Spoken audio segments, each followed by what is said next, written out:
যে আজকে এই প্লাস্টিকের মাছ ধরার যে জাল, এটা কতটুকু কার্যকরী তা জানি না, তবে এটা কীভাবে ফিটিং করতে হয় এটা আমি দেখাই দিচ্ছি। যদিও একবারেই সহজ, তারপরেও যদি কেউ আটকে যান তাহলে দেখা যাচ্ছে এখানে হচ্ছে এই যে লক আছে, প্রত্যেকটার ভিতরে একটা করে লক আছে।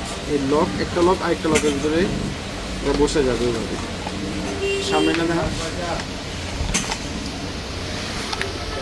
দেখছেন, এই যে বসে গেছে। বসে যাওয়ার পর এই একটা বড় লক নিয়ে এভাবে উঠে দিবে, এই বসে গেল।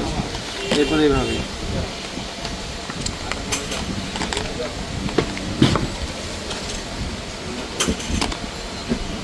যেটার সাথে এটা বসে গেল। তারপর এই লকটা নিয়ে এইভাবে লক,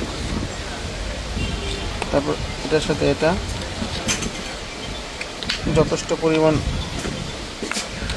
হার্ড,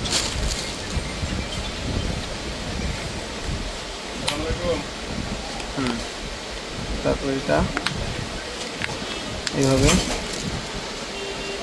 এই তো লক, তারপরে এটা এইভাবে,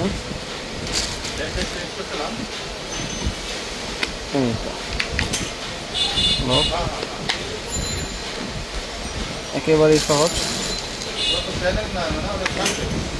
এই এটা এইভাবে লকগুলো লাগানোর পর এটা এইভাবে হবে। তারপর হচ্ছে এই মেন জালিটা যেখান দিয়ে মাছটা ঢুকবে এটাকে ঘুরা ঘুরা লাগাই দিবেন। একটা,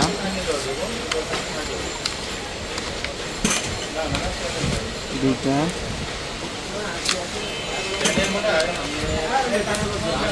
তিনটা,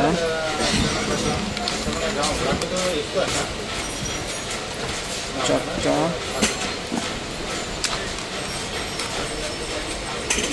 পাঁচটা, এই সব শেষ, ছয়টা। আচ্ছা, এটা লাগানোর আগে বলে দিই, আপনারা যখন এটা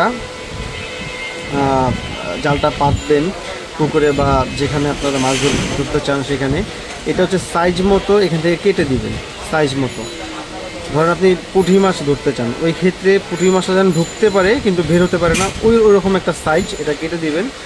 কই মাছ ধরতে চাইলে ওই সাইজটা কেটে দিবেন। প্রত্যেকটা হলি একই সাইজ কাটবেন, একটা বড় একটা ছোটো যেন না হয়। তাহলে যদি বড় হয়, একটা বড় হলো একটা ছোট হলো, তাহলে যদি এরকম হয় ছোটো মাছ একটাতে ঢুকলো একটাতে বের হয়ে যাবে। এর জন্য প্রত্যেকটা এই জালের যে মুখ, এই মুখগুলো সেম সাইজ আপনারা কাটবেন, ঠিক আছে? এটা মনে থাকে, তাহলে আপনারা মাছ ঢুকতে পারবেন। নয়তো মাছ ঢুকবে, আদার খাবে, মাছটা চলে যাবে।